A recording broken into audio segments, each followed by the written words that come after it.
imao si prilike, ti si jedan specifičan ovako igrač, odnosno generacija, bi ja rekao, koja je imala prilike igrati i sa onim starom generacijom Boban, Šuker, Prosinečki i to. 98.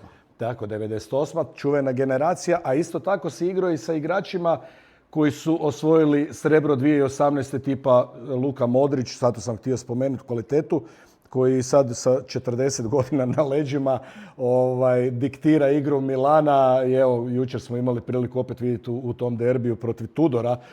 Pazi, on je dijelio slačionicu s Tudorom, a sad je igrao protiv Tudora. Tudor na klupi kod trenera, igra i dalje u vrhunskoj formi. Da. Tako da, pa sam te htio pitati malo, s obzirom na to, kako ti uvijek se postavlja pitanje ta generacija 98 i ova generacija sa Lukom Modrićem, koja je bolja? Ok, naravno, nogomet je evoluirao, drugačija su vremena, ne možemo to tako uspoređivati, ali što se tiče toga, kako je tvoje mišljenje?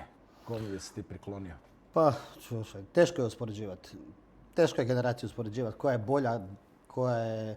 Definitivno generacija osvojila 2 medalje. Ako ćemo gledati po rezultatima, osvojila je više.